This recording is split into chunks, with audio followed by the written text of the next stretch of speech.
स्वागत है मेरे YouTube चैनल साउथ छोटा नागपुर एक्सप्लेन में। जहां अखबार की खबर खत्म होती है वहीं हमारी पड़ताल शुरू होती है। मेरा नाम अभिनय कुमार सिंह, गांव चैनपुर, जिला गुमला से। पिछले कुछ सालों से मैं एक सवाल को लेकर सरकार के दरवाजे दरवाजे भटक रहा हूं।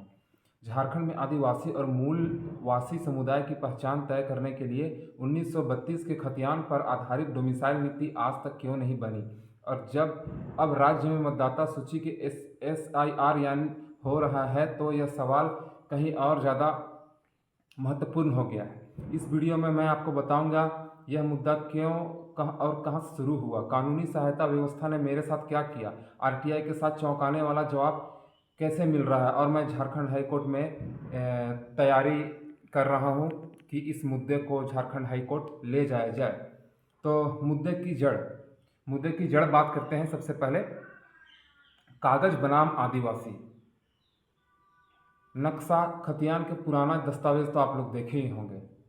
झारखंड के छोटा नागपुर क्षेत्र में आदिवासी और मूल निवासी समुदाय का जमीन और पहचान से रिश्ता कागज पर नहीं बल्कि पीढ़ियों की मौखिक परंपरा और जमीन से जुड़े व्यवहार पर टिका है। लेकिन सरकारी तंत्र सिर्फ दस्तावेज मांगता है, और सबसे बड़ी दिक्कत यह है कि 1932 के बाद से आज तक इस क्षेत्र में कोई व्यापक भूमि सर्वेक्षण हुआ ही नहीं। यानी जो कागज आज मांगे जा रहे हैं वो कागज बनते ही नहीं हैं। वह खाई जिसे मैं कागज बनाम आदिवासी कहता हूँ, दस्तावेजी व्यवस्था और ज़मीनी हकीकत के बीच की खाई। 1932 खतियान डोमिसाइल नीति का आधार क्यों माना जाता है? ऐतिहासिक पृष्ठभूमि। 1932 के बाद कोई व्यापक सर्वे नहीं, भूमि रिकॉर्ड की स्थिति, SIR में इसका सीधा असर, बिना डोमिसाइल फ्रेमवर्क के मतदाता सूची से बहिष्करण का खतरा। मेरी लड़ाई की शुरुआत लीगल एड व्यवस्था ने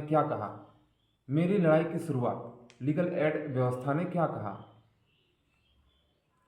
यह कहानी सिर्फ जमीन और वोट की नहीं है, यह इस बात की भी है कि जब एक आम आदमी अकेले बिना वकील के न्याय मांगने निकलता है तो व्यवस्था उसके साथ क्या करती है।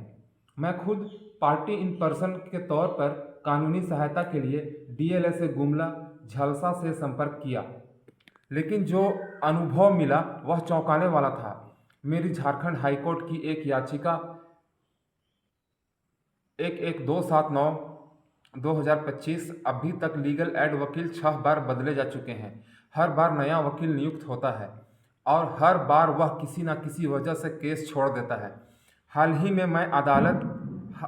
में अदालत ने इसे लास्ट चांस कहते हुए आदेश पारित किया, और 13 जुलाई 2026 को नियुक्त हुए नवीनतम वकील ने भी खुद को इस मामले से अलग कर लिया। मैंने इस विफलता को लेकर नेशनल ह्यूमन राइट कमीशन यानी राष्ट्रीय मानवाधिकार आयोग में भी शिकायत दर्ज कराई थी, लेकिन आयोग ने शिकायत खारिज करते हुए कहा, अदालत का रुख करें। यानी जिस अदालत में मुझे वकील तक नहीं मिल रहा वहीं मुझे वापस भेजा जा रहा है। यही वह संस्थागत चक्र है, इंस्टीट्यूशनल सर्कुलैरिटी, जिसे मैंने अपनी डोमिसाइल PIL में सबूत के तौर पर शामिल किया, क्योंकि यह दिखाता है कि हमारी संस्थाएं एक दूसरे की जिम्मेदारी पर टाल मटोल करती है, जबकि आम नागरिक बीच में पिसता रहता है। RTI यात्रा। जब सीधे रास्ते बंद दिखे तो सूचना का अधिकार अधिनियम 2005 का सहारा लिया। एक एक करके मैंने राज्य और केंद्र की अलग अलग संस्थाओं से पूछा, क्या 1932 खतियान आधारित डोमिसाइल नीति मौजूद है? अगर नहीं तो क्यों नहीं? मुझे जो जवाब मिले वह खुद इस मुद्दे के सबसे मजबूत सबूत बन गए। कई राज्य विभागों ने साफ स्वीकार किया कि ऐसी कोई नीति लागू नहीं है। यह स्वीकारोक्तियां अब मेरी PIL की मूल साक्ष्य सामग्री है। अभी हाल ही में 25 जून 2026 को भारत के महारजिस्ट्रार एवं जनगणना आयुक्त कार्यालय यानी सेंसस ऑफ इंडिया से भी एक जवाब आया। इस जवाब में 2 बातें साफ हुई। पहली, मेरे आवेदन के बिंदु 1, 2, 3 जो कि मैं यहाँ पे नहीं बता रहा हूँ, और 5 पर जानकारी किन्हीं को ये चाहिए, माफ़ कीजिएगा, किन्हीं को ये 1, 2, 3 और 5 नंबर का बिंदु चाहिए तो वह कमेंट कर सकते हैं। मैं बताऊंगा कि मैंने क्या सवाल किया था और इसका जवाब तो मैं अभी ही बता दे रहा हूँ। तो हाल ही मैंने जैसे बताया, हाल ही में 25 जून 2026 को भारत के महारजिस्ट्रार एवं जनगणना आयुक्त कार्यालय यानी सेंसस ऑफ इंडिया से भी एक जवाब आया। इस जवाब में 2 बातें साफ हुई। पहली, मेरे आवेदन के बिंदु संख्या 1, 2, 3 और 5 पर जानकारी उनके पास उपलब्ध नहीं बताई गई। दूसरी, और यह ज़्यादा महत्वपूर्ण है, बिंदु संख्या 4 के जवाब में उन्होंने खुद स्वीकार किया कि उनका कार्यालय जनगणना के जरिए सभी राज्यों और केंद्र शासित प्रदेशों की अनुसूचित जाति और अनुसूचित जनजाति, धर्म और सामाजिक जनसंख्याकी आंकड़े नियमित रूप से एकत्र करता है। मतलब यह कि डेटा इकट्ठा करने का ढांचा सरकार के पास मौजूद है। जनगणना हर पहलू का आंकड़ा जुटाती है। सवाल यह नहीं कि क्षमता नहीं है, सवाल यह है कि इस मौजूद डेटा ढांचे को 1932 खतियान आधारित डोमिसाइल पहचान से जोड़कर एक ठोस नीति क्यों नहीं बनाई गई है। यही वह अंतर्विरोध है जो मैं अदालत के सामने रखने वाला हूँ। राज्य सरकार के विभागों से मिली आरटीआई स्वीकारोक्तियाँ, डोमिसाइल नीति का अभाव, 25/6/2026 जिसकी मैं अभी जिक्र कर रहा था, जनगणना आयुक्त कार्यालय का जवाब, डेटा ढांचा मौजूद है पर नीति नदारद। यह विरोधाभास ही मुख्य कानूनी तर्क का आधार है। इन सारे सबूतों को इकट्ठा करके मैंने एक पूरा PIL पैकेज तैयार किया है, 6 मुख्य दस्तावेज और 25 अनुबंधों के साथ।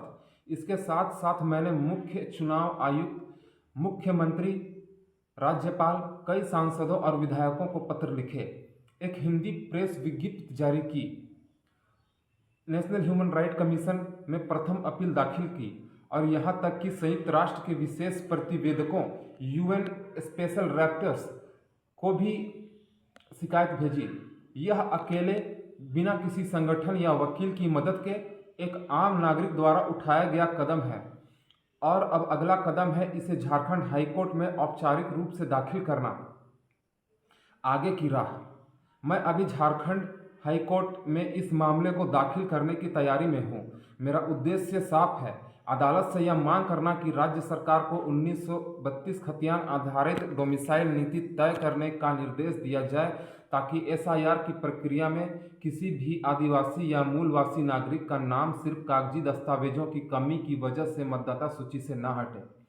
यह लड़ाई लंबी है और अकेले लड़ी जा रही है, लेकिन हर RTI जवाब, हर पत्र, हर स्वीकारोक्ति इसे और मजबूत बना रही है। दर्शकों से अपील, अगर आप झारखंड में रहते हैं या आपके परिवार में किसी के पास 1932 का खतियान नहीं है तो यह मुद्दा सिर्फ मेरा नहीं, आपका भी है। मैं आगे भी इस केस की हर अपडेट आपके साथ साझा करता रहूँगा। वीडियो को शेयर करें ताकि यह आवाज़ ज़्यादा से ज़्यादा लोगों तक पहुँचे। धन्यवाद। जोहार।